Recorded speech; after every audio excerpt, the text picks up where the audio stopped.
Siya si Marcos Leshak, isang reporters na kung saan nandoon sa Lollapalooza para of course mag-cover kung ano nga po ba ang mga kaganapan sa nasabi nga pong festival. Ang nakakatuwa rito ay nagkaroon siya ng sarili niyang pagbabalita about sa SB19 matapos niyang ma-encounter ang mga fans around 18 doon at nagulat siya dahil galing ito sa iba't ibang lugar. Sa kanyang naging compilation video, narito ang kanyang naging caption. Aniya, SB19 makes history at Lollapalooza 2026. The pop group became the first Filipino act to ever hit the stage at the musical festival. There were fans from all over the world, especially from the Philippines, to take in this big moment in P-pop history. Have you ever heard SB19? I enjoyed meeting many of their fans and learning about Filipino music.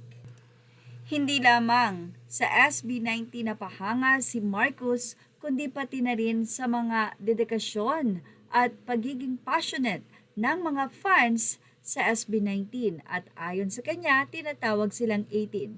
Sa kanyang naging huling update sa SB19, sa huling part ng kanyang video, sinabi pa nito na mukhang isa na nga rin akong 18.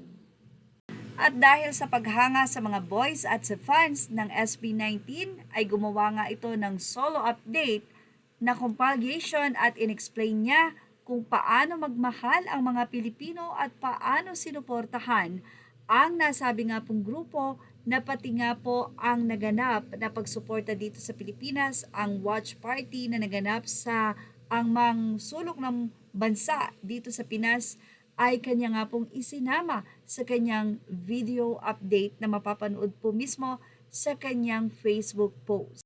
Narito ang ilang mga effort photos na for sure ay mismong si Marcos ang kumuha during SB19 performance sa Lollapalooza.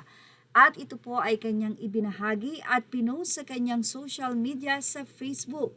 Grabe!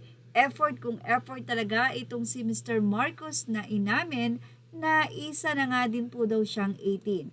At dahil dyan, dinagsa naman din ito ng 18 ng shares, comments at likes na umabot nga po sa 18,000 na reactions. Maraming mga fans ng SB19 ang 18 ang sobrang nagpasalamat dito kay Marcos.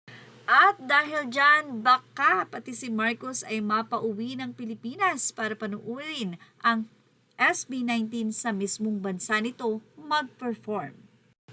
At yan ang ating Showbiz Now update. Images are all credit to the rightful owners. Please like, share, and subscribe. Thank you for watching Showbiz Now.